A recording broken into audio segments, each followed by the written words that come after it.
Hi, I'm Rebecca Ringett from the Community Coordinated Modeling Center, here to guide you through more of the pieces of Komodo. So, Komodo is an official NASA open source project hosted by the CCMC. The notebook I am going through today is located on our NASA GitHub repository, which is right here. It's located in the Docs, Notebooks directory, and we're going to be walking through this ThreeModelReaders notebook, which I have right here. I have it already executed. So what this notebook does is it guides you through how to functionalize data from multiple models. In this case, I've chosen 3 models that all are in the same domain, and the data sets that I have downloaded on this computer all cover the same time range. So a direct comparison would be useful. Okay, so the way you start any process is to figure out what model you want, as I described in one of the earlier tutorial videos. Get some documentation there. Say you want some temperature variables. This helps you figure out what variables you want and from what models. And particularly when you get to here, what temperature variables are available in the data that you have in this given directory. Okay, you can repeat this for however many data sets you want to functionalize. In this case, I'm doing it for the CTP data, GitHub data, and data from the WacomX outputs. Okay, repeat that.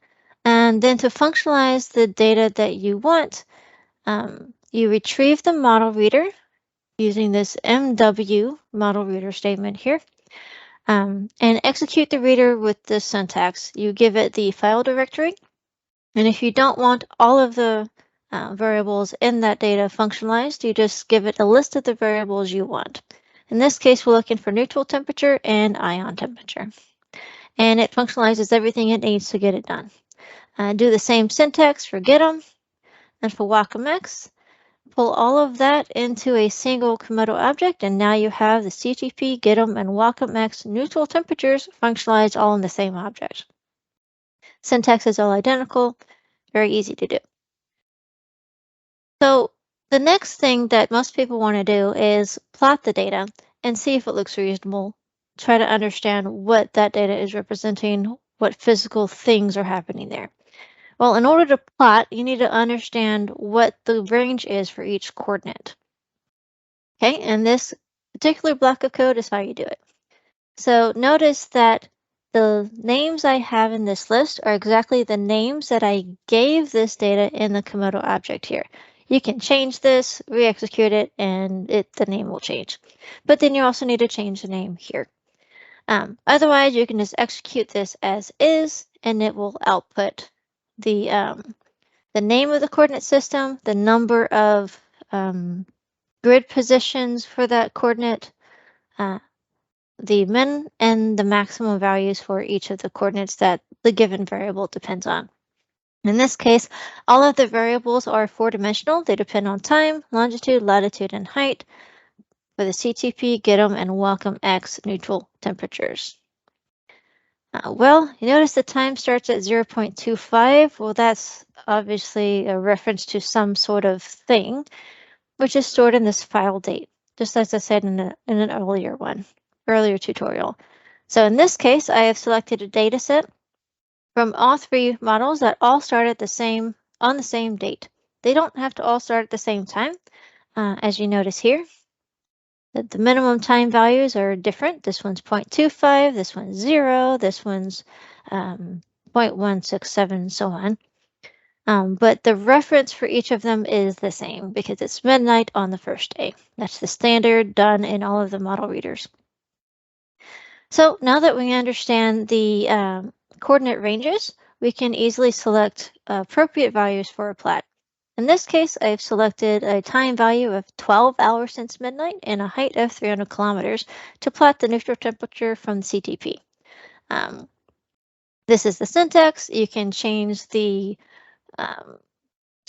names of the coordinates here as long as that name matches the name here as printed, or you could just look at the name here in the LaTeX representation. It needs to match that. Okay, pick the value you want. It doesn't have to be on a grid value. You can have fun with it. There you go. So for CTP, the neutral temperature depends internally on a pressure level grid. So this takes an extra few moments to execute while it inverts that pressure level grid. Okay, and notice that the syntax here to produce that purpley orange plot is the same syntax that I use here to produce a smoother blue-green plot. So this is just plugging that syntax into a little bit of plotly manipulation to get this plot. The way you change this command is identical to the way you change the previous command. So play with it in the same way. This is included in the notebook on the GitHub, so you don't have to figure this out. We already did it for you. All right, you can do the same thing for the GetEm neutral temperature. This one is faster to execute simply because it directly depends on height and there's no intermediate dependence on pressure level. You can do the same thing for WACOMX for the neutral temperature. I'm not showing it here because the WACOMX dataset that I have downloaded is quite large and takes some time to produce that plot. A nice thing to do is to plot them side by side, particularly in one dimension. And you can do that with the syntax here. So let's compare for a moment the syntax.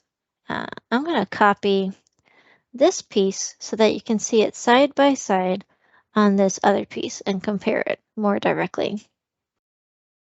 All right, so in this first command that you saw executed above, what you have is the name of the variable in 2 locations.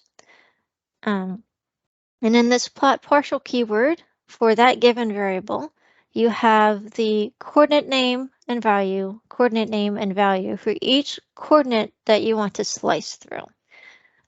Since the neutral temperature variable on GetEm and the other models that we have in play right now are all 4-dimensional, in order to produce a 2D plot, you cut through 2 of those dimensions. If you want to plot them side by side from different models and different variables, you need to have a 1-dimensional time series to compare it on the same plot. So in order to slice through 3 coordinates, you would simply add another coordinate value pair to this list, to this dictionary, as shown here. If you want to have a direct comparison, you would do the same coordinates, same values for all of the variables that you're interested in, just as I've shown here. Okay, execute this, and you see some of the lazy interpolation here that I'll talk about in another video. But now you can have an interactive plotly plot that you can compare all of these neutral temperature variables side by side from however many models that you want. You can zoom to get closer into something that you're more interested in. You can turn some of them off, and so on and so forth. So you can it can produce alternate plots by slicing through other dimensions like this. And I found this one particularly interesting because it demonstrates that the pressure level grid changes in time. For instance, this is the CTP neutral temperature. And since I'm slicing through longitude and latitude, the remaining dimensions are time and height as indicated here. So this is a plot across for the entire data set contained in the given directory. All of that data is located on this plot for neutral temperature. Notice the hours since midnight goes up to 120. So this is a couple of days.